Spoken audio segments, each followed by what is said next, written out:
Merci. Donc, pour une petite mise en contexte, les mi-temps, qu'est-ce que c'est? Ben, ce sont des séries de webinaires mensuels présentés par Pour 3 points qui offrent des conseils et des ressources pour des coachs ou tout autre individu, en fait, qui sont engagés auprès des jeunes.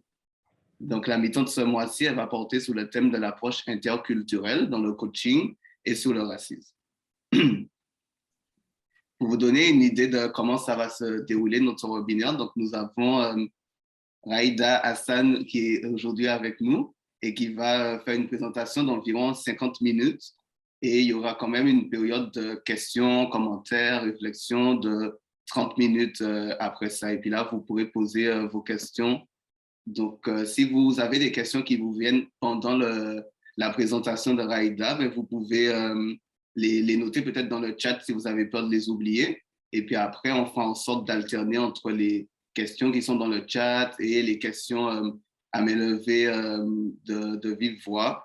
Et s'il y en a encore qui souhaitent garder l'anonymat, à ce moment-là, vous pouvez m'envoyer un message de façon privée dans le chat et puis je ferai en sorte de poser votre question tout en préservant votre anonymat. Donc, je ne vais pas parler plus que ça. Donc, aujourd'hui, on reçoit le docteur Raïda Hassan, qui est psychologue clinicienne et professeure de psychologie clinique à l'UQAM, l'Université de Québec à Montréal. Donc, elle est également la fondatrice du réseau des praticiens canadiens en prévention de la radicalisation et de l'extrémisme violent. Elle a plusieurs partenariats nationaux et internationaux de recherche, de pratiques cliniques et d'intervention communautaire. Et puis son champ d'expertise est vaste et elle traite particulièrement du transculturalisme avec l'immigration, l'identité culturelle, la dimension culturelle dans la formation, dans la pratique de la psychothérapie. Donc, je pense que j'ai assez bien résumé, j'espère, Aïda, et puis je te laisse la parole pour cette mi-temps. Je vous souhaite à tous une très, très bonne mi-temps. Merci beaucoup, Jordi, pour cette présentation. Je vais partager mon écran. Allô tout le monde, je suis vraiment contente de voir vos noms ou vos visages sur l'écran. J'ai mon chandail pour 3 points que je porte fièrement aujourd'hui. Donc, je vais partager mon écran. Puis, en effet, comme Jordi a dit, ce qu'on va voir ensemble aujourd'hui, c'est... est-ce que vous voyez bien l'écran? OK, en PowerPoint? OK, super. Donc, l'idée de ce qu'on va faire ensemble aujourd'hui, puis vraiment, n'hésitez pas, comme Jordi a dit, de mettre vos questions dans le chat. Puis après, bien sûr, on aura aussi une période pour discuter. C'est de parcourir 2 sujets qui sont très importants pour le travail en interculturel. La question, évidemment, de l'approche interculturelle, mais aussi de l'approche antiraciste. Et pourquoi j'ai décidé de faire les deux? Parce que je pense que les deux sont vraiment très liés. Je pense que je ne vous cache pas que dans le contexte actuel et la COVID, l'intolérance, le racisme, la discrimination ont augmenté et continuent. Et dans la question interculturelle, où on a vraiment une très grande diversité des identités, la question de la discrimination joue aussi beaucoup. Puis, je vais terminer un peu en vous donnant une petite piste, on va dire, de recommandation un tout petit peu par rapport à comment tout ça peut s'appliquer dans la situation du coaching. Donc, aujourd'hui, ensemble, on va essayer de comprendre la multiplicité des expressions identitaires. On va parler un peu des mécanismes d'exclusion aussi, parce que c'est beaucoup sur les aspects identitaires que l'exclusion se joue, le racisme, la discrimination. Puis, on va essayer de voir comment est-ce qu'en tant que coach, je peux favoriser une atmosphère de sécurité culturelle avec mes collègues, mais aussi avec les jeunes avec qui je travaille et comment je peux adresser des situations finalement où j'ai vu de la discrimination, des biais, où moi-même, j'aurais pu aussi, en tant que coach, faire ça et je ne m'en suis pas rendu compte. Donc, c'est un peu ça ce qu'on va essayer de voir ensemble. Puis, Marika m'a très gentiment envoyé tout plein de photos de 3 points. Donc, vous allez voir un peu parsemé dans la présentation quelques photos que certains, peut-être d'entre vous, vont se reconnaître. J'aimerais simplement commencer par vous dire que Quand on travaille en culturel, interculturel, transculturel, vous allez entendre ces mots. Même si chaque mot a une signification différente, ça tourne autour du fait qu'on regarde vraiment la culture dans le domaine de l'intervention interculturelle dans le sens large. Tu sais, c'est pas culture, c'est pas communauté culturelle, telle que, par exemple, le gouvernement peut l'exprimer, puis c'est pas juste les autres. Donc, on regarde vraiment la culture comme étant quelque chose qui façonne, tu sais, c'est comme la pâte à modeler qui façonne profondément l'identité et l'expérience d'une personne ou d'une communauté ou même d'une collectivité. Donc, on peut parler d'origine nationale ou géographique, on peut parler d'origine ethnique, on peut parler des catégories qu'on appelle racisées, on peut parler de la culture de genre, d'orientation sexuelle, de la classe sociale, entre guillemets, la religion, la spiritualité, la langue. Tous ces facteurs-là font partie de notre identité culturelle. Et c'est quelque chose qu'on regarde ensemble. Donc, par exemple, si je vous dis, quand vous pensez à identité, à quoi vous pensez? Donc, je vous propose peut-être de mettre dans le chat quelques mots auxquels vous pensez quand on entend le mot identité. Et pourquoi je dis ça? Parce que, bon, j'ai révélé un peu plus rapidement que ce qui devait apparaître dans le chat, peut-être. Mais c'est que, donc je suis en train de lire, latino, merci. Je ne sais pas s'il y en a d'autres qui veulent ajouter quelques trucs au niveau de l'identité. Cuisine, langue, merci à toutes et celles. Le sport, évidemment, l'identité sportive qu'on a. Et au fait, tout ça sont des exemples, la province d'où on est, que vous donnez et qui se trouve ici, l'orientation politique, pour vous dire que probablement certains d'entre vous, les croyances, vous êtes familiers avec l'approche intersectionnelle.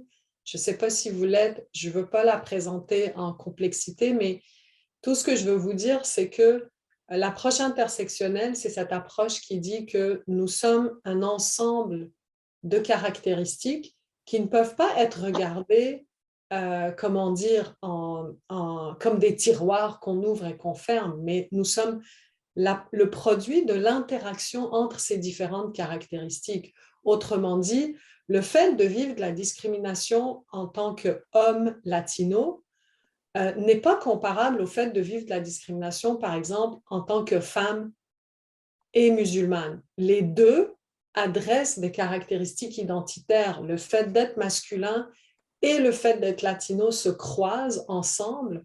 Le fait d'être femme et musulmane se croisent ensemble et créent des expériences de discrimination, créent des vécus aussi qui sont différents, comparativement à, par exemple, la discrimination qu'un homme, je ne sais pas moi, caucasien va vivre, ne va pas impacter son collègue homme latino de la même façon, à cause de ce croisement de facteurs identitaires.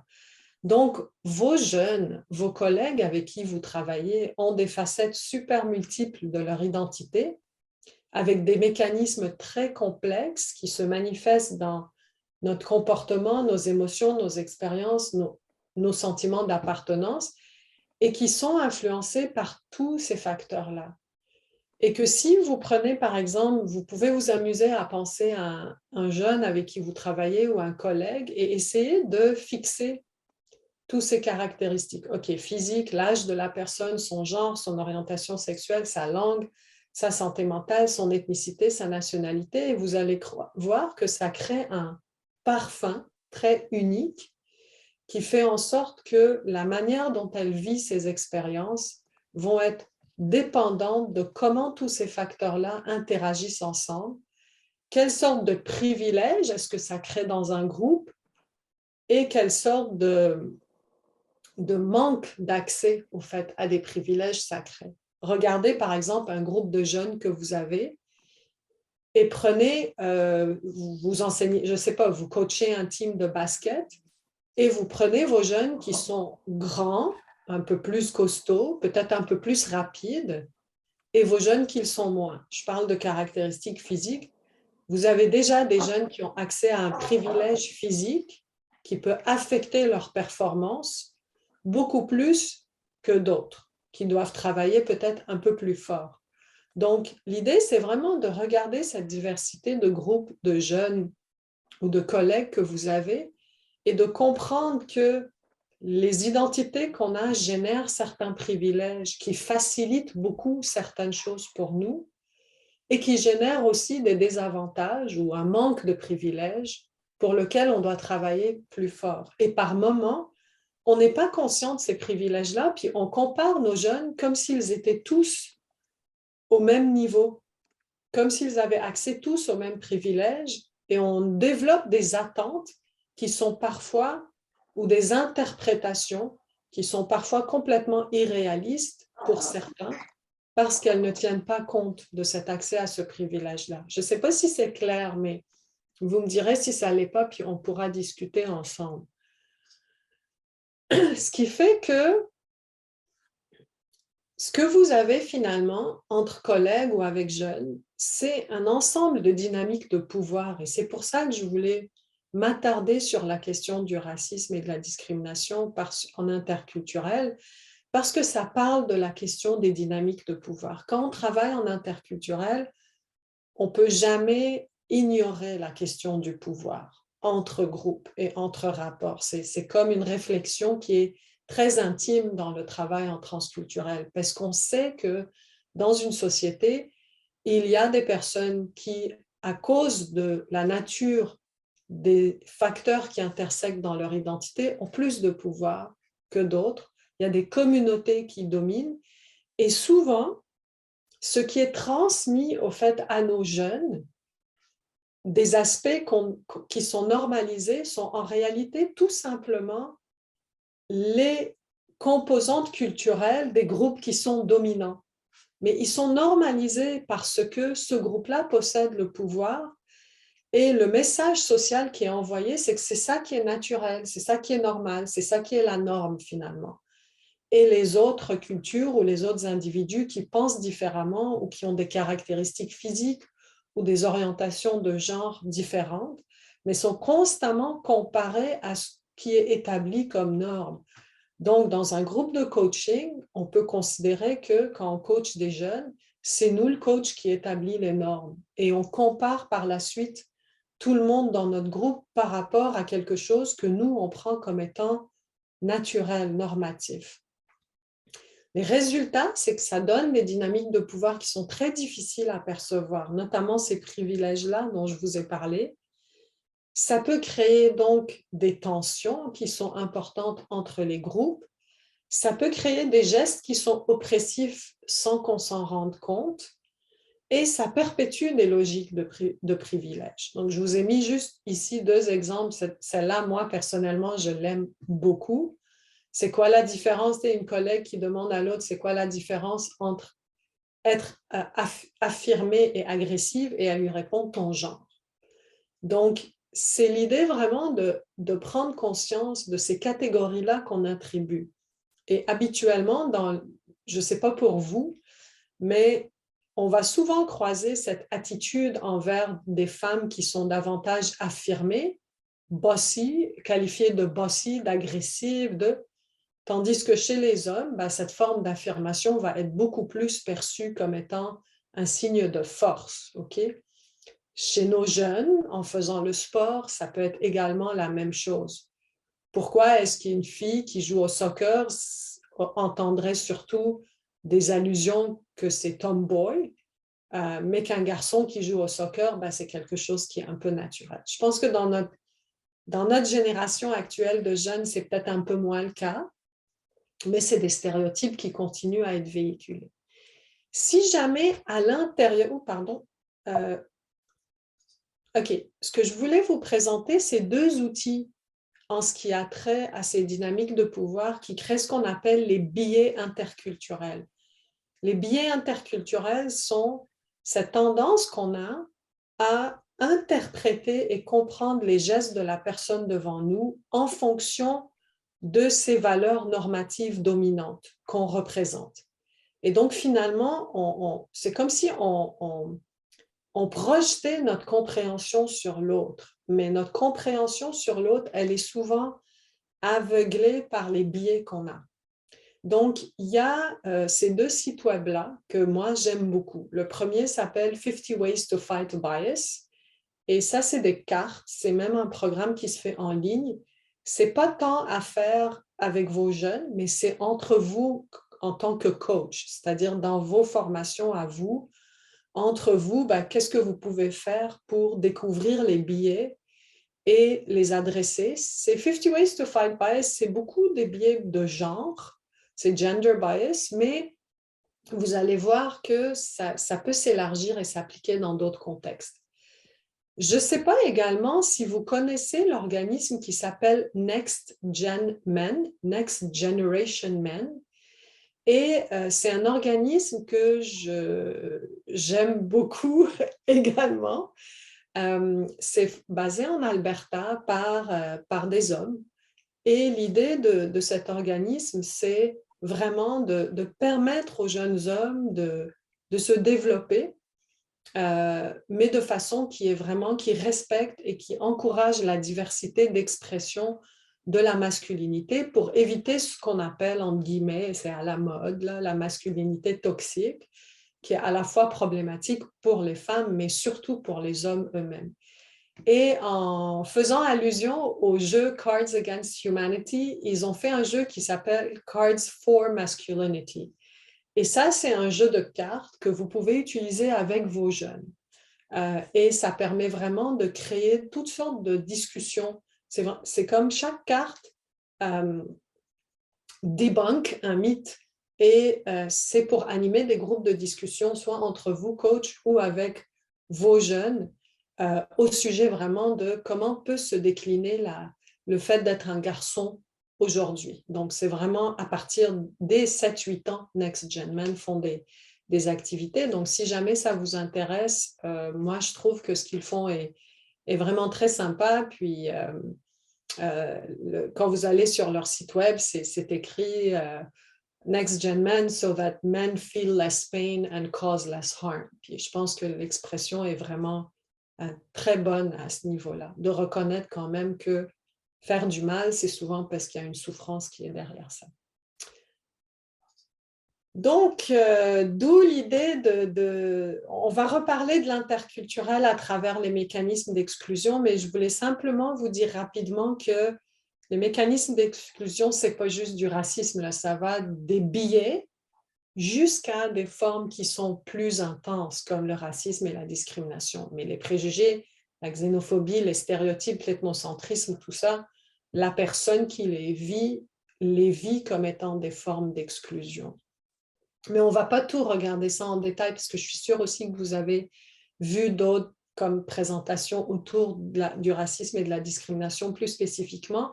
Mais moi, je vais les amener vraiment dans un volet qui touche la question de l'interculturalité, parce que ce que je veux vous présenter aujourd'hui, c'est comment nos biais, comment notre manque de sensibilité par rapport à la diversité génère des pratiques qui sont discriminatoires parfois, sans qu'on en ait l'intention. Donc, il y a beaucoup de formes de racisme et de discrimination.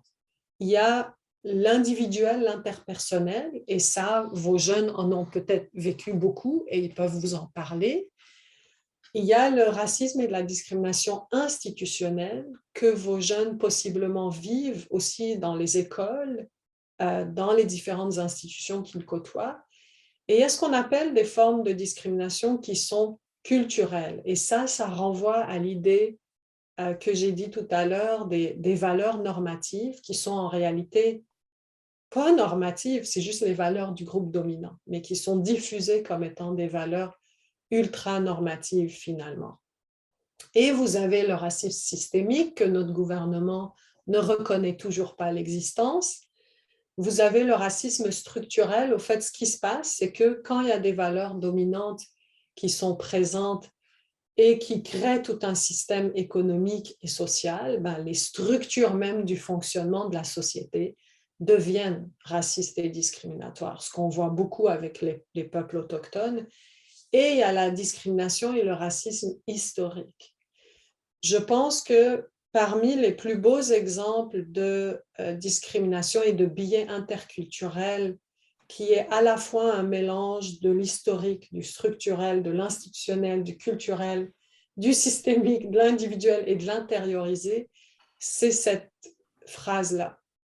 Si vous regardez dans le système pénitentiaire canadien, américain, les personnes qui sont de peau dite noire sont des personnes qui vont être surreprésentées dans toutes les institutions finalement de sécurité ou punitives, parce qu'il y a vraiment une approche à la base, un biais culturel, une présupposition qu'elles sont coupables, jusqu'à preuve du contraire.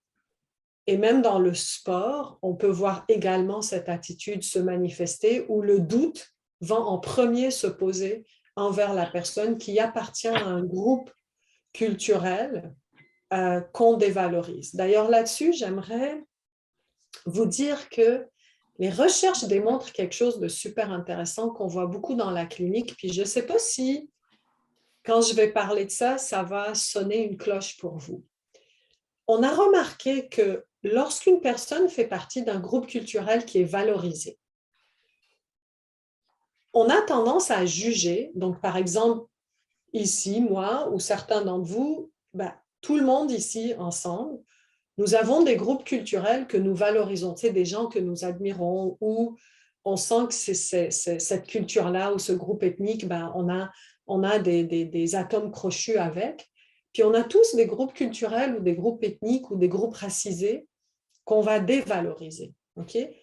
Ce qu'on a remarqué, c'est que quand une personne qui appartient à un groupe culturel qui est valorisé fait quelque chose, on va dire, de négatif, on a tendance à expliquer son comportement par des facteurs contextuels.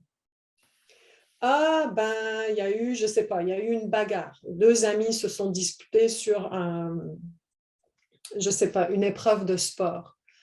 Et on a deux amis qui appartiennent à des groupes ethniques différents. Et moi, en tant que coach, inconsciemment, il y a un groupe ethnique que je dévalorise un peu plus que l'autre. Je vais prendre le premier jeune qui appartient à un groupe ethnique qui est valorisé et je vais tendance inconsciemment à dire « Ah, il a fait ça parce qu'il a été provoqué, parce que il a une journée difficile, parce que je sais que ses parents, il est témoin de violences conjugales et ça affecte comment il se comporte sur le terrain. » Vous voyez ce que je veux dire? Donc, on va essayer d'expliquer, de comprendre le comportement par des facteurs contextuels.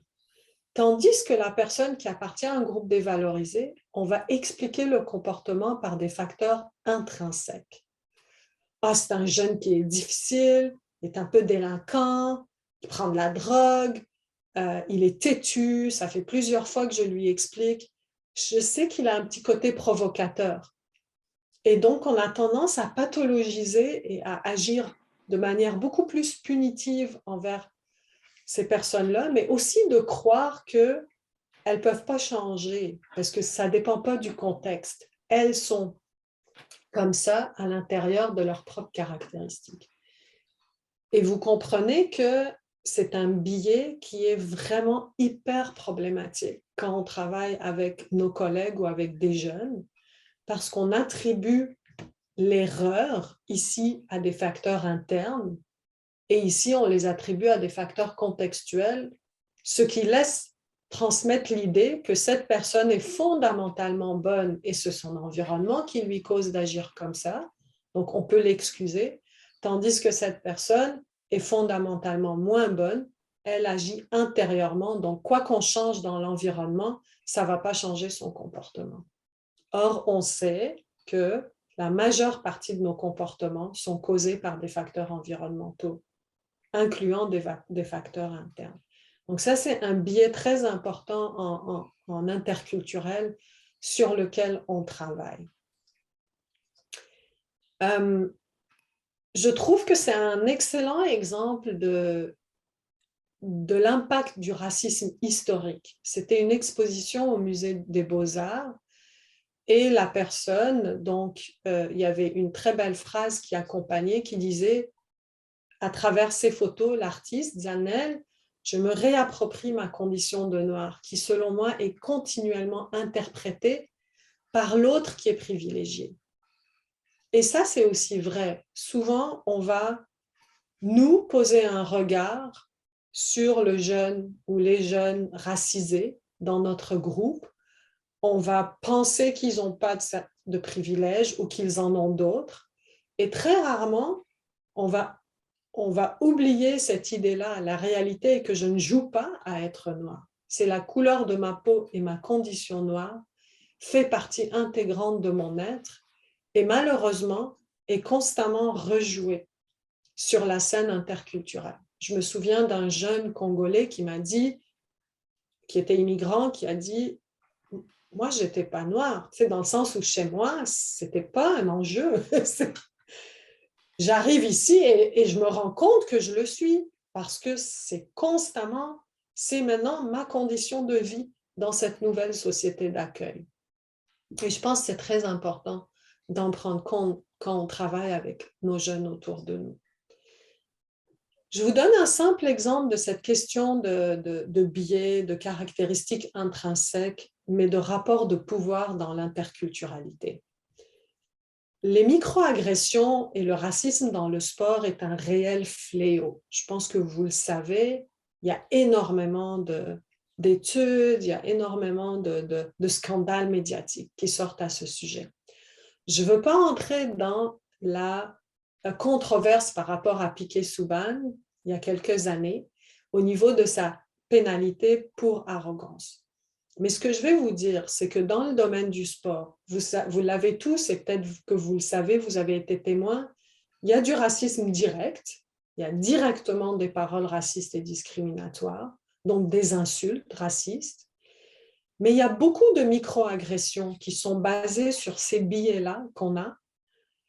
Et il y a malheureusement des choses, et là c'est ce qu'on appelle systémique, que la personne ne peut pas mettre le doigt là-dessus, mais qui sont tout ce qu'on appelle les obstacles à la progression. Vous pouvez avoir des joueurs qui sont hyper talentueux, vous pouvez avoir des coachs qui sont hyper talentueux, mais ils stagnent à un endroit.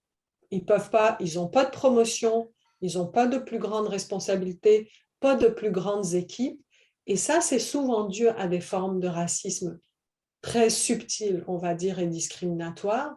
Il y a même des inégalités dans les contrats.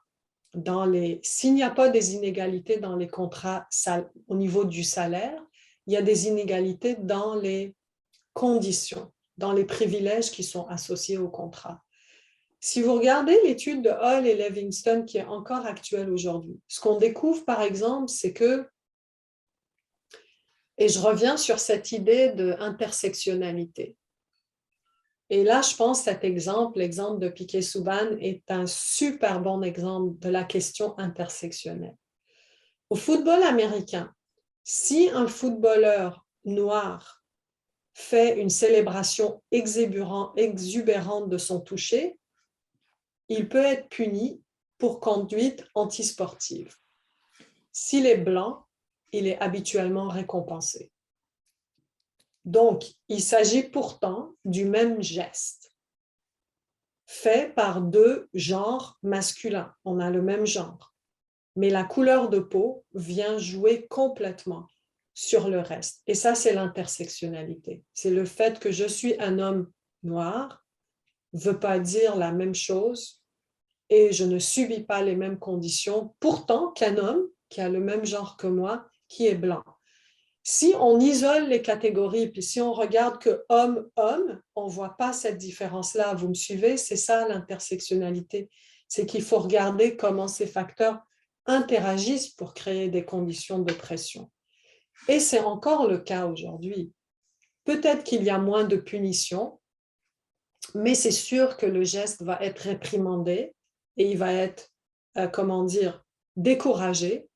Tandis qu'un geste commis par quelqu'un qui appartient à un groupe dominant, s'il n'est pas félicité, on va au moins réprimander ou dire quelque chose qui est négatif. Et ça, je pense, c'est quelque chose auquel il faut faire très attention sur comment nos biais culturels influencent les choses qu'on va ignorer qu'un jeune a fait et les autres choses sur lesquelles on va faire plus attention. Et pourtant, parfois, il s'agit du même geste. Mais il ne s'agit pas du même jeune qui a commis ce geste-là. Et ça influence notre façon de nous comporter avec lui ou elle. L'autre chose, c'est la question des microagressions en interculturel qui sont très communes. J'aimerais simplement vous dire que les microagressions, on ne s'en rend pas compte quand on les fait. Et souvent, on n'a pas l'intention de faire une microagression. Parfois, on pense même qu'on est en train de dire une chose qui est sympa. Hein, il est gay, mais c'est comme le gars le plus sympa que j'ai jamais connu. Ah, tu parles pas comme une personne noire. OK. Nous, on est peut-être en train de penser qu'on donne un compliment à la personne, mais la personne peut vivre ça comme une forme de microagression, comme elle ne peut ne pas. Donc, c'est subjectif à la fois du côté de la personne qui a commis la microagression que du côté de la personne qui la reçoit. Moi, on m'a souvent dit, tu parles bien français pour une immigrante. Ça ne m'a pas tant insulté que ça. Mais je sais que pour des collègues à moi qui sont immigrantes et qu'on leur dit ça, ça les dérange et ça les insulte. Ça dépend de nos sensibilités, en quelque sorte. Donc, c'est quoi les microagressions? C'est la manifestation de nos biais culturels qui sont implicites. Si on me dit que je parle bien français pour une immigrante, c'est qu'on a le biais que les immigrants, ça ne parle pas bien français. OK, c'est comme une idée préconçue, en quelque sorte. C'est vraiment des commentaires ou des actions qui découlent de jugements qui sont très rapides et qui sont souvent subtils, qui sont souvent inconscients et qui sont vraiment empreints de préjugés envers le groupe marginalisé, mais qui malheureusement, on a découvert, peuvent être très nuisibles pour la santé mentale de nos jeunes. Les jeunes se font souvent des microagressions sans s'en rendre compte parce qu'ils transmettent les biais qu'ils ont appris finalement dans leur famille ou dans leur groupe par rapport à d'autres jeunes. Et ça, il faut y faire attention aussi. Je pense que j'avais mis une vidéo aussi. J'ai mis des liens, j'ai aucun problème à vous envoyer le PowerPoint PDF après pour que vous puissiez regarder ces liens-là ou aller les vérifier. Puis simplement pour vous dire que l'effet de la discrimination, il n'est pas juste sur la personne. Il y a des effets qui sont aussi sociaux, il y a des effets qui affectent votre organisation, il y a des effets qui affectent votre groupe de coach, mais vous ne vous en rendez pas compte sur le court terme, mais sur le long terme, ces effets se manifestent. Bien sûr qu'il y a la souffrance, il y a les pertes de repères identitaires, il y a le traumatisme individuel, mais aussi il y a l'effet du traumatisme collectif. Je pense que pour tous ceux et celles d'entre vous qui s'intéressent à l'histoire des peuples autochtones et l'histoire des peuples noirs au Québec, au Canada, savent qu'il y a des traumatismes collectifs qui ont été très importants et qui génèrent jusqu'à aujourd'hui des conséquences sur la croissance économique, la santé sociale et la santé mentale de ces populations-là, les tensions intercommunautaires et l'injustice sociale qui est ressentie, évidemment. Et souvent, ce qui va passer, c'est que des jeunes vont juste pas nous confronter, ils vont juste décrocher du sport ou ils vont continuer à mal performer. Donc, si on veut véritablement arriver à un coaching qui est culturellement sensible et qui est sécure, avec cette attitude-là super positive, il faut vraiment la première chose qu'on installe entre coachs, mais après avec les jeunes avec qui on travaille, une atmosphère de sécurité culturelle. Et là, je vous renvoie à la question de privilège. La sécurité culturelle, ce n'est pas dire que la culture explique tout. Okay? Ce n'est pas non plus dire du camouflage culturel, c'est-à-dire utiliser les stéréotypes comme une défense pour ne pas entrer en relation. Utiliser le fait que OK, c'est une fille, je ne sais pas, musulmane voilée, je ne peux pas entrer en conversation par rapport à l'intimité, parce que là, c'est l'intimité, elle est voilée. Donc, donc, utiliser ces stéréotypes-là pour éviter finalement d'ouvrir certains sujets qui peuvent être sensibles ou que vous savez touchent cette jeune-là et touche sa performance parce que peut-être, bon, il y a quelque chose dans le cadre de l'intimité qui l'affecte. On sait qu'elle a une relation et puis on s'inquiète, puis bon, ça affecte sa performance, etc. Elle nous en a parlé un peu, mais nous, on se sent super mal à l'aise par rapport à ça, juste par cette idée-là de stéréotype. Ce n'est pas un déni des différences non plus. La sécurité culturelle, c'est vraiment ce principe-là d'équité. Si on est avec nos billets, si on est avec un groupe de jeunes, et j'aimerais que vous imaginez ce groupe de jeunes, donc ces 3 jeunes-là, en réalité c'est un adulte, bon, mais imaginez 3 jeunes, mais qui vous arrivent avec des caractéristiques et des capacités différentes, donc autrement dit des privilèges différents. Si on les traite tous, si on les fait partir tous de la même place, ben vous allez en avoir certains qui ne vont pas arriver, pas parce qu'ils n'ont pas la capacité, mais parce que certains ont des privilèges qui leur permettent d'arriver plus vite ou d'arriver. Ce qu'il faut qu'on fasse, c'est qu'on comprenne les privilèges de chacun de nos jeunes et les besoins du coup de chacun de nos jeunes et d'essayer de leur donner les conditions qui vont leur permettre véritablement de partir, d'arriver au même endroit. Donc, peut-être qu'ils ne partent pas tous de la même ligne, mais nous, on veut qu'ils arrivent à la même place, au même endroit. Et c'est ça qui compte pour nous en tant que coach. Ce qu'on veut, c'est le succès de nos jeunes et leur épanouissement dans ce qu'ils font. Il faut qu'on s'assure, est-ce qu'on les fait partir des conditions qui vont pouvoir faire en sorte qu'ils vont tous traverser la ligne d'arrivée. Donc, c'est ça un peu la question de sécurité culturelle. Je vous propose également d'aller voir le vidéo sur la sécurité culturelle. C'est sûr que c'est une notion qui nous vient des infirmières australiennes, au fait autochtones australiennes. C'est un concept qui est beaucoup appliqué en santé mentale et je laisse à 3 points, pour 3 points, de voir comment est-ce qu'au niveau de la formation des coachs, on peut appliquer cette question de sécurité culturelle dans le travail quotidien de coaching, mais aussi beaucoup à l'intérieur d'un groupe de jeunes. Comment est-ce que rapidement, moi, en tant que coach, j'ai un groupe de jeunes, je veux tout de suite les asseoir dans une sécurité culturelle pour qu'ils puissent s'épanouir et développer des liens ou même un super bon esprit d'équipe ensemble quand je suis dans une sorte de sport d'équipe finalement, où c'est important de les sécuriser et sentir chacun finalement est respecté, reconnu dans sa différence et dans ce qu'il peut apporter à la table pour améliorer finalement et améliorer l'équipe au complet en quelque sorte. Donc, quand on parle de sécurité culturelle, on parle de niveau de codage. Je sais que c'est beaucoup de stock, mais ce que j'essaye de vous dire, c'est que quand on est dans l'espace de coaching avec des jeunes, on est dans 3 espaces. On est dans l'espace de l'être, le jeune qui est avec nous, son identité. On est dans l'espace du sens, la théorie. Comment il explique ses comportements ou ses gestes ou sa performance ou ses difficultés. Et puis, on est après dans le faire, qui est nos gestes de coaching par rapport à ce jeune-là. Donc, si on voit le jeune dans un angle intersectionnel, on peut comprendre son espace de vulnérabilité, donc jeune athlète, je ne sais pas moi, noir, d'orientation non cis, ok? Binaire, jeune athlète, noir. C'est sûr qu'il y a des zones de force, mais il y a des zones de vulnérabilité sociale et culturelle que ce jeune va subir. Comment ça joue sur son identité? Comment donc il explique son rôle, sa place, ce qui se passe dans sa vie?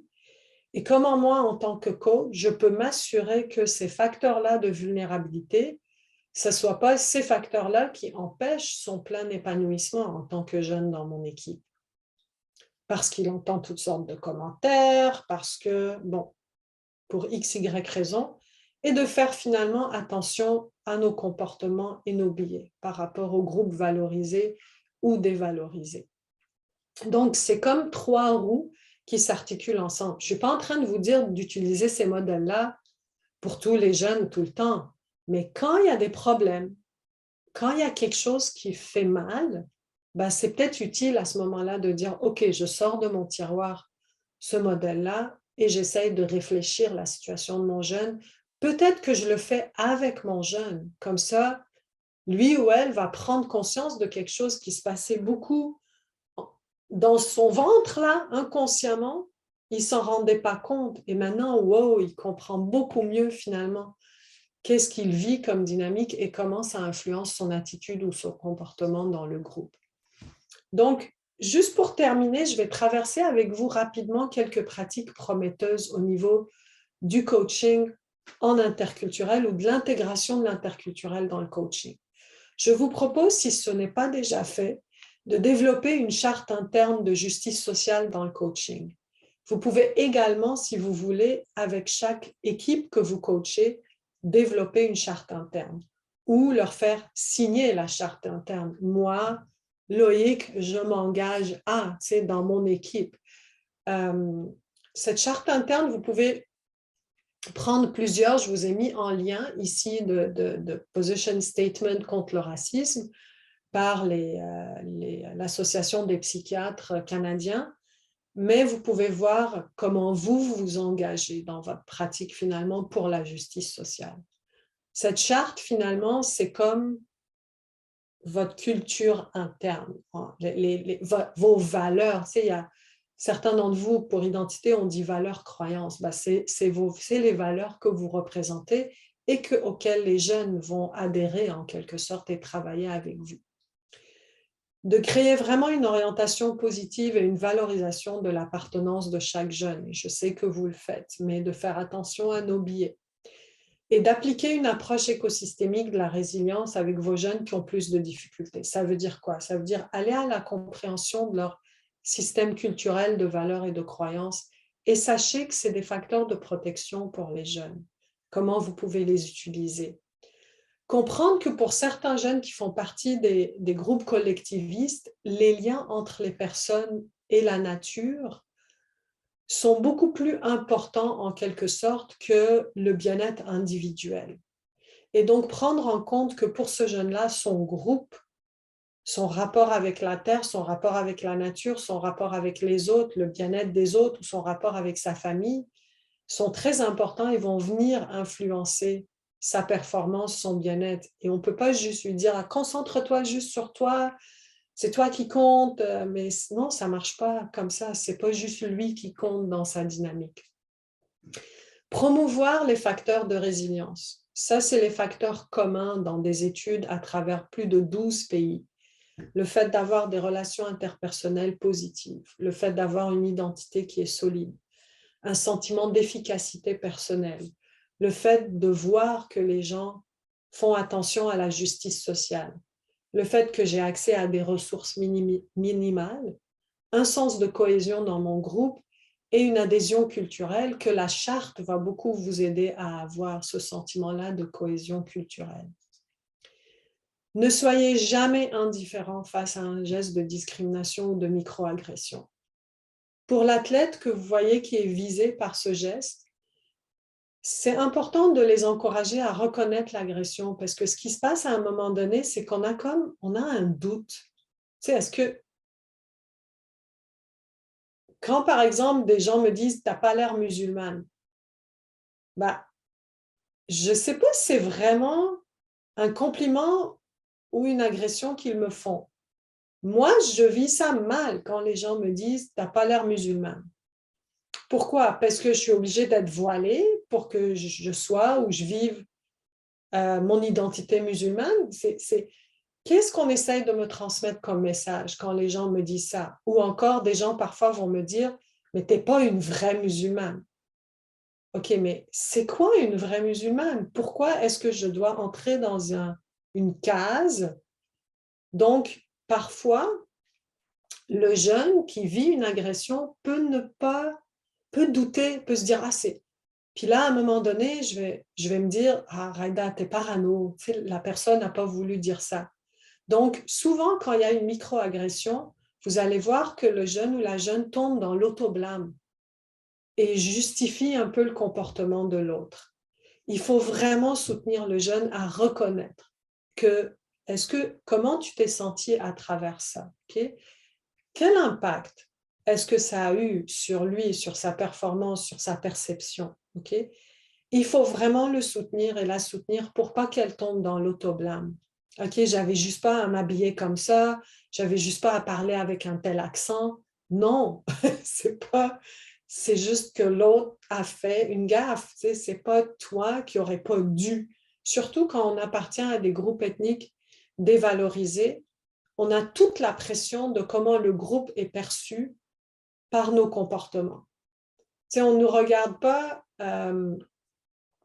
si une personne, je vais être un peu confrontante, je suis désolée, mais si une personne blanche dans la rue fait un geste violent, on va juste dire « Ah, c'est cette personne qui l'a fait ». On ne va pas dire « Ah, les blancs sont violents ».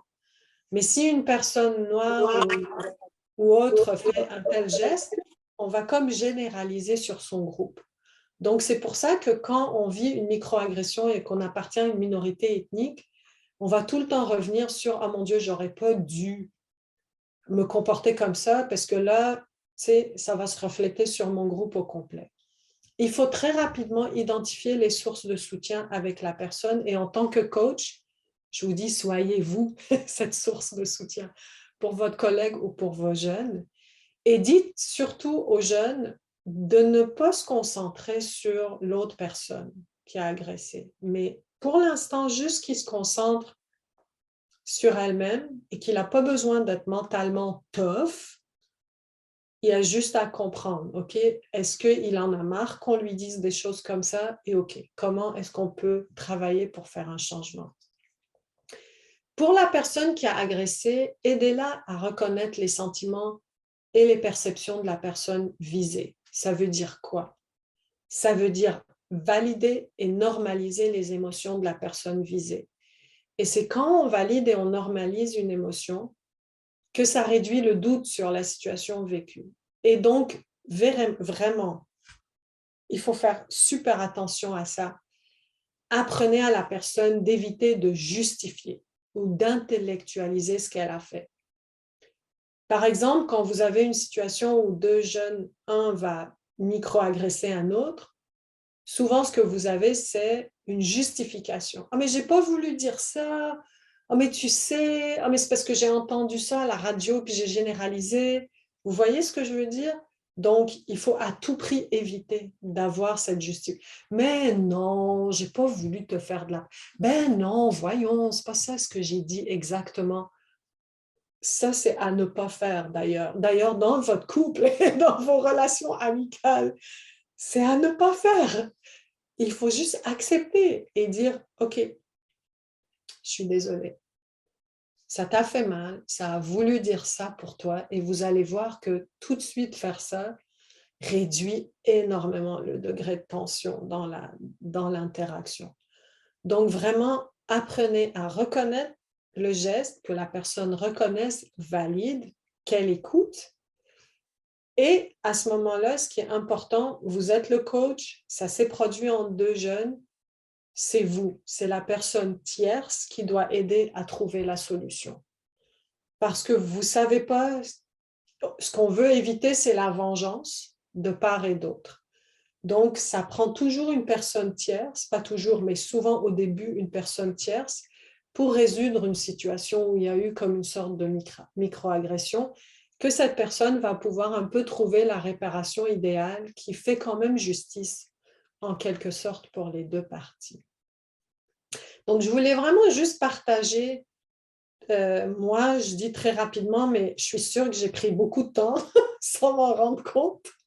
Mais je voulais un peu partager avec vous quelques idées qui sortent un peu de la pratique interculturelle, puis essayer dans la mesure de possible l'appliquer ou la rendre pertinente pour votre domaine qui n'est malheureusement pas nécessairement le mien en termes de coaching, mais j'ai essayé un peu de me mettre dans la place. Donc voilà, de mon côté, c'est fini.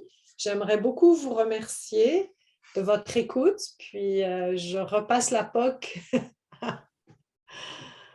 à mes collègues de Pour 3 points pour voir comment ils souhaitent animer le reste de la discussion.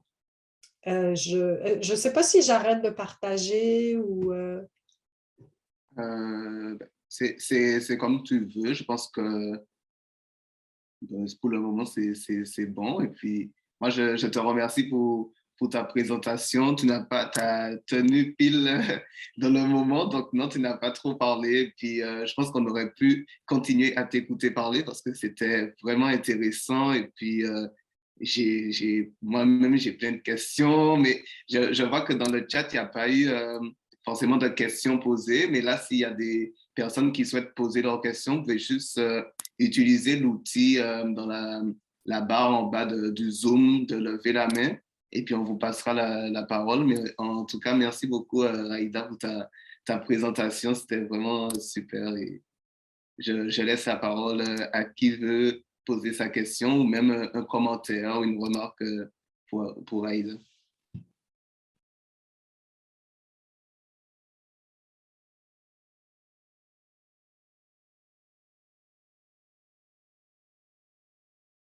C'est une très bonne question. Au fait, c'est vraiment au niveau de la formation, à mon avis, il faut à tout prix, dès le début, dans la formation, dans toutes les formations de base, intégrer tout de suite une formation sur les billets. Donc, une formation en interculturel, ou c'est pas obligé que ça soit un interculturel, ça peut être vraiment juste direct sur la question des billets. Sur la question de la discrimination, c'est super important. Puis pour ça, je pense qu'il faut intégrer la question des privilèges parce que souvent, quand on parle de billets, les personnes, on a tous tendance à penser qu'on n'a pas vraiment de billets ou à ne pas les admettre, mais aussi à ne pas savoir qu'on en a. Je pense que c'est ça le problème, c'est qu'on n'est tellement pas conscient de nos privilèges et on en devient conscient seulement quand quelqu'un d'autre nous parle. Je te donne un simple exemple. J'ai un collègue qui est haïtien et qui est très grand. C'est vraiment il a une stature physique. Et sa copine est blanche. Elle est québécoise de souche, on va dire entre guillemets, en fait, pas québécoise, plus canadienne. Et quand ils sortent le soir, il lui demande à elle de conduire. Parce qu'il veut éviter que la police l'arrête en pensant que... Et ça, on ne s'en rend pas compte, au fait, de ces... à quel point il y a des billets des privilèges qui font... Je veux dire, moi, quand je prends l'auto et je sors, je ne me pose pas la question si un policier va m'arrêter parce que je suis une femme, je ne suis pas blanche, mais alors que pour d'autres personnes, je ne me rends pas compte de ce privilège que j'ai. Donc, je pense que la question des biais, des privilèges, c'est important et il faut à tout prix y intégrer des exercices pratiques et des groupes de discussion, de comparaison pour qu'on prenne conscience des privilèges qu'on a. Et comment finalement ces privilèges, on a beau être la personne la plus soucieuse de justice dans ce monde-là, le problème, c'est que les privilèges, c'est des lunettes, puis on ne s'en rend pas compte qu'on les porte. Fait que c'est des zones aveugles qu'on a. Comment veux-tu qu'une personne identifie sa zone aveugle si c'est sa zone aveugle? Il nous faut des outils. Puis ça, il ne faut pas que ça vienne quand le coach a déjà ses habitudes. Il faut que ça vienne vraiment quand il y a une ouverture au tout début, quand la personne est comme dans une position de vouloir apprendre.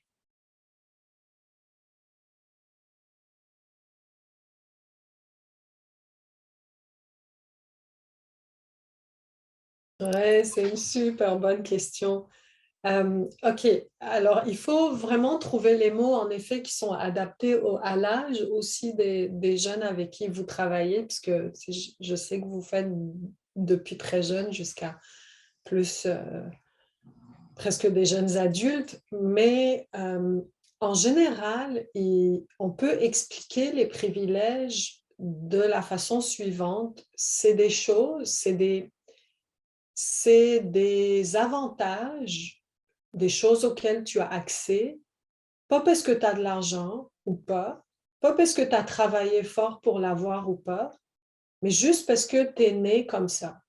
Tu as des caractéristiques.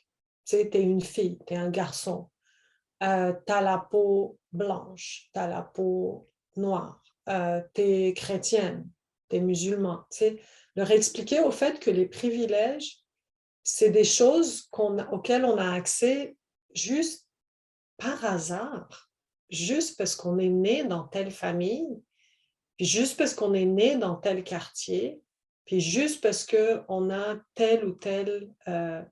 Donc, un simple privilège, ça peut être, ben, regarde, toi, tu es né à Montréal, il n'y a pas de guerre.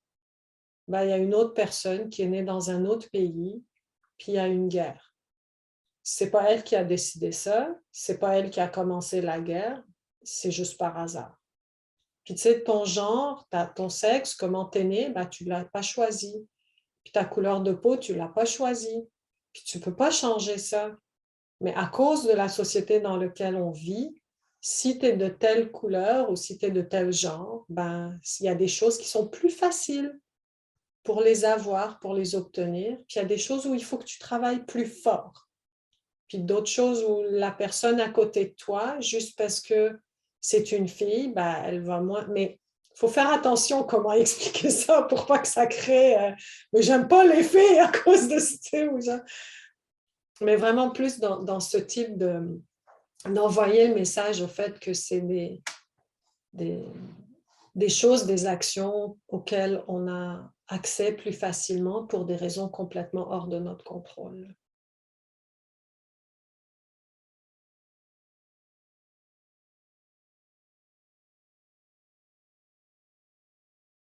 Dimanche, quand l'athlète Takeru Otsuka a raté une manœuvre en slopestyle masculin, l'analyste Max Eno s'est exclamé avec enthousiasme « Un peu trop de dumplings ?» Bon, et puis voilà. Donc, il est l'entraîneur des Olympiens Maxence, prononcé plusieurs fois le nom en imitant un accent japonais. Qu'est-ce que j'en pense personnellement? C'est tout à fait ça le concept de sécurité culturelle. C'est-à-dire que la sécurité culturelle, c'est le fait que moi, en tant que personne, je peux faire confiance que les autres personnes qui interagissent avec moi ne vont pas utiliser, sciemment ou non, des aspects de mon identité pour produire un effet qui me fait mal. Donc, l'idée de la sécurité culturelle dans votre groupe de jeunes, c'est l'idée qu'à aucun moment, un de vos jeunes ne va avoir peur qu'un de ses amis utilise une de ses caractéristiques pour lui nuire. C'est ça, vraiment. C'est qu'ils sont ensemble dans le groupe puis qu'ils savent, ils sont sûrs qu'il n'y a personne qui va utiliser l'identité pour faire un commentaire ou pour faire mal. Est-ce que pour quelqu'un d'autre, on aurait dit « As-tu mangé trop de poutine? » Donc, c'est un peu cette idée-là. Je sais qu'il y a une transition sociale et je sais qu'il y a plein de gens qui vont dire « Ben voyons, on n'a plus le droit de faire de l'humour un peu grinçant, on n'a plus le droit de faire un peu de cet aspect-là. » Mais il faut reconnaître au fait que l'humour, c'est celui qui le subit, qui décide, surtout dans ce contexte-là. C'était vraiment une référence à une appartenance culturelle pour, en quelque sorte, mépriser une performance sportive de quelqu'un dans une position de pouvoir. Donc, ça se fait pas. De là, est-ce que la personne perde sa job? Je sais pas, parce que nous faisons tous et toutes des erreurs, ça peut être réparé. Je pense que moi, ce qui m'attriste aujourd'hui, c'est que je ne veux pas dire quelque chose, mais c'est qu'au lieu de dialoguer, on agit trop. C'est comme la punition vient tellement vite avant même qu'on établisse un dialogue et qu'on voit s'il y a une possibilité de réparation. Donc, je ne veux pas amener ça vers un autre moment, mais le fait de ne plus pouvoir dire certains mots dans le cadre d'un dialogue, bah, je veux dire, c'est George Orwell, c'est 1984. he who must not be named. Non, il faut parler de ces choses-là. Mais dans quel contexte?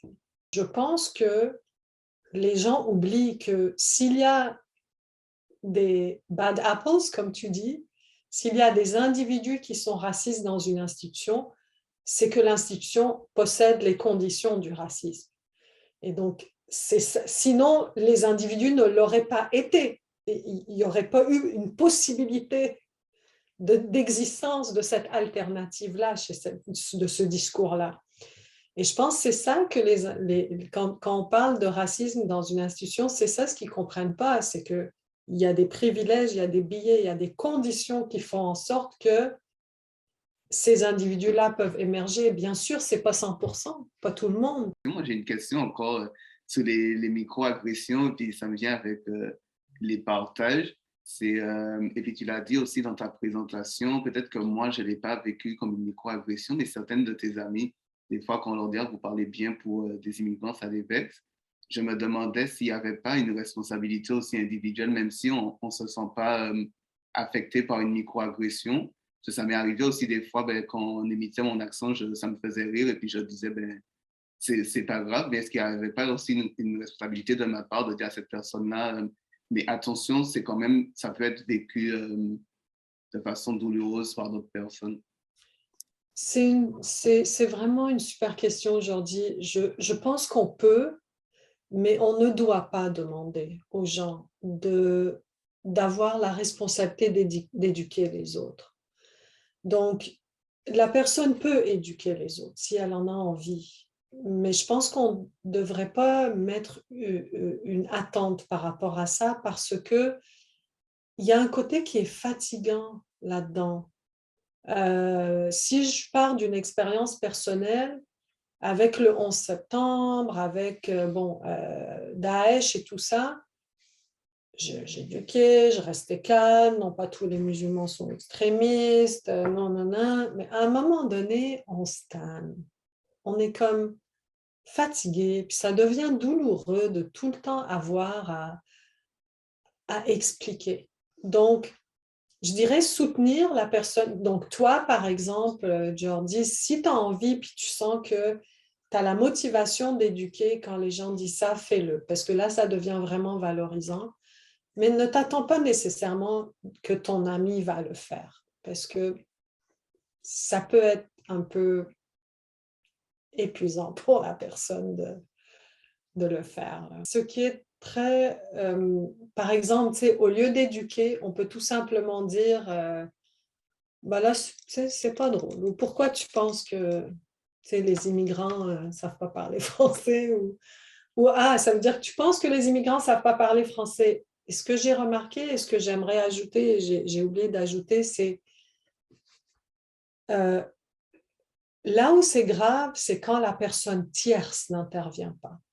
C'est-à-dire que ce qu'on a remarqué, c'est ce qui fait mal, c'est le bystander qui reste passif. Ça, c'est beaucoup plus douloureux que la personne qui reçoit, qui ne réagit pas. Parce que parfois, la personne qui reçoit, qui ne réagit pas, comme tu dis, on contribue, mais ça peut être la fatigue, ça peut être à court de moyens. Donc, comme elle est en train de processer, excusez mon anglicisme, ce qu'elle vient d'entendre, ne possède pas peut-être les skills de savoir. Mais s'il y a une troisième personne qui est témoin et qui, elle, ne réagit pas, mais les effets sont beaucoup plus délétères. Parce que ça veut dire que c'est tout à fait normal.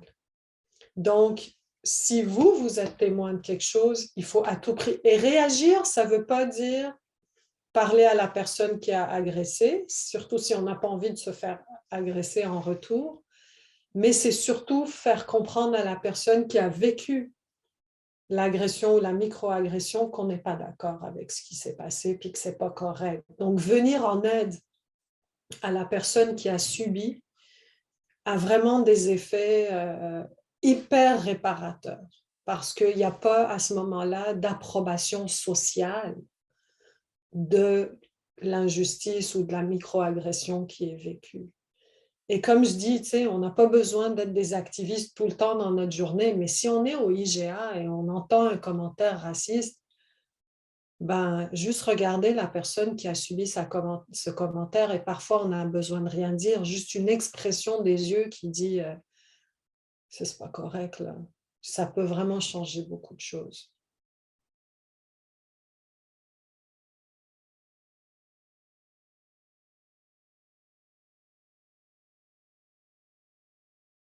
Ouais, c'est vrai que le cas par cas rend les choses challenging et c'est vrai que ça complexifie un peu la job du coach. J'ai l'impression que comment dire, il n'y a pas nécessairement de contradiction entre soutenir l'individu et les besoins du collectif. Puis ça vaut peut-être deux cents ce que je suis en train de dire parce que je ne suis pas coach sportif du tout, mais quand on a un groupe qui doit performer ou qui doit faire un sport, ben, c'est le groupe qui gagne, c'est le groupe qui performe. Donc, autrement dit, le fonctionnement du collectif, le fonctionnement du groupe sportif est essentiel. Ce que chacun des individus doit comprendre, c'est que chacun a une responsabilité dans le fonctionnement de ce groupe. Et donc, il a des besoins, mais il a une responsabilité. Et à ce moment-là, je ne sais pas si au début, mais je dis peut-être n'importe quoi, mais au début, s'il y a une compréhension, une discussion, donc d'abord pour installer une entente commune, une charte commune parmi le groupe, donc quelque chose auquel les jeunes s'engagent pour de justice les uns envers les autres, les choses qu'on ne se fait pas les uns les autres, etc. Et de reconnaître finalement que chacun puisse mettre dans le panier, qui est le panier du groupe, c'est quoi mes forces, c'est quoi moi j'apporte du groupe, c'est quoi mes besoins. Puis à ce moment-là, ça peut aussi ne devenir pas uniquement la responsabilité du coach, mais du groupe au complet, d'aider les autres jeunes dans leurs besoins. Donc à ce moment-là, on installe une dynamique qui est collective, qui permet à la fois de tenir compte des besoins de chaque individu, mais aussi pour le groupe. C'est comme ça que les jeunes comprennent que le groupe, ben, ce n'est pas la somme de chacun d'entre eux, c'est plus que ça. Donc, je ne sais pas si c'est une façon un peu en quelque sorte de faire en sorte que un n'est pas en contre, comment dire, it's not one versus the other, c'est un qui travaille avec l'autre en quelque sorte. Et ça, il n'y a pas d'âge. Hein. C'est pas, ils ont juste 6-7 ans, ils ne peuvent pas comprendre c'est quoi le groupe, qu'ils ont tous une responsabilité. Ça, c'est pas vrai. Hein. Même les plus jeunes enfants comprennent ça veut dire quoi, le collectif, puis que chacun de nous a une responsabilité et apporte quelque chose d'unique dans ce groupe-là. C'est une très belle intervention. J'allais dire un peu pareil dans le sens où, chez Pour 3 points, on invite souvent à cet exercice du cas par cas, et puis parce qu'on a la croyance aussi que ça permet aux jeunes de se développer. Et puis on remarque, comme tu dis, Raïda, que l'un n'empêche pas l'autre, puisque si si on se préoccupe d'avoir une bonne connexion dans notre équipe, par exemple, ben ça peut passer par là aussi. Donc, si on a une diversité dans notre équipe et qu'il n'y ait pas l'effort aussi d'avoir cette approche culturelle-là, ben, ça va tâcher un peu la connexion, ou bien la cohésion, le sentiment d'appartenance qu'on voulait instaurer chez nos jeunes. Donc, moi aussi, je vois une balance entre les deux et puis que l'un vient avec l'autre. Merci pour la présentation. Je pense qu'on aurait pu continuer à parler. Je pense qu'il y a des personnes aussi qui voudront même intervenir, rebondir, mais je dois faire un peu la police du temps, malheureusement. Et ben, on va devoir conclure notre webinaire. C'était vraiment intéressant. Je te remercie grandement, Raïda. C'était vraiment... j'ai pris plein de notes et puis je remercie aussi toutes les personnes qui sont présentes et qui se sont rendues disponibles pour ce webinaire-là. On va vous présenter rapidement un peu, ben, pour conclure un peu ce webinaire, qu'est-ce qu'on propose chez Pour 3 points. Ben là, vous avez eu l'exemple des mi-temps. Et puis les mi-temps, vous pouvez les retrouver une fois par mois, tous les jeudis. Et la programmation est présente sur nos réseaux, sur notre site Internet. Donc, je vous conseille fortement d'y aller pour voir les prochains sujets qu'il y aura pour les mi-temps. Et après ça, nous avons d'autres formations, le programme de certification qui est le plus populaire et puis notre programme long qui s'adresse aux coachs sportifs et qui justement donne un accompagnement individuel et puis il y a plusieurs formations qui sont données. Je sais que je vois l'écran qui en ce moment participe au programme de certification. Et puis peut-être je sais qu'il y a un peu de diversité aussi dans le groupe. On a d'autres formations qui ne s'adressent pas seulement pour les coachs, comme les blocs de départ, où ce sont des formations qui s'adressent aux personnes qui travaillent d'une façon générale avec les jeunes, qui encadrent les jeunes. Récemment, on a donné des blocs de départ où il y avait des techniciennes sociales ou des travailleurs sociaux. Donc, c'est une formation qui est un peu plus large et puis on va aller plus en profondeur avec des sujets spécifiques du coaching humaniste. Donc, ça peut être le développement des conscients des 4C. Les 4C, c'est un peu les habiletés que le sport développe d'une façon générale, où on a aussi sur le coaching humaniste, donc toute la théorie de c'est quoi être un coach humaniste avec la philosophie du coaching humaniste. Et on a également un tout nouveau qui va arriver, qui est l'apprentissage par le jeu, qui est aussi une des façons d'appliquer un coaching humaniste. Et il y a ça. Et puis la dernière des formations, c'est une formation sur les principes de base de Pour 3 points qui, là, s'adresse à un groupe de coachs d'un organisme en particulier. Donc, ça peut être un cégep. Et puis, c'est les coachs de ce cégep-là, ben, on va aller une journée en entier donner une formation sur les principes de base de Pour 3 points pour donner un petit goût de qu'est-ce qu'on fait chez Pour 3 points. Donc, voici un peu l'ensemble des programmes qu'on a chez Pour 3 points. Et je pense que ça fait à peu près le tour de notre webinaire. Je vais vous inviter à conclure. Généralement, chez Pour 3 points, on a l'habitude de faire des check-outs.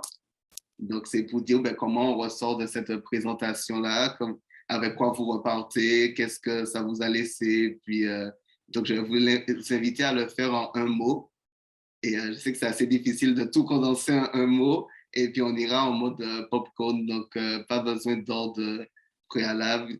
Quand quelqu'un sent qu'il a l'élan de dire son mot, qu'il puisse y aller comme il le souhaite. Donc, on y va pour notre check-out.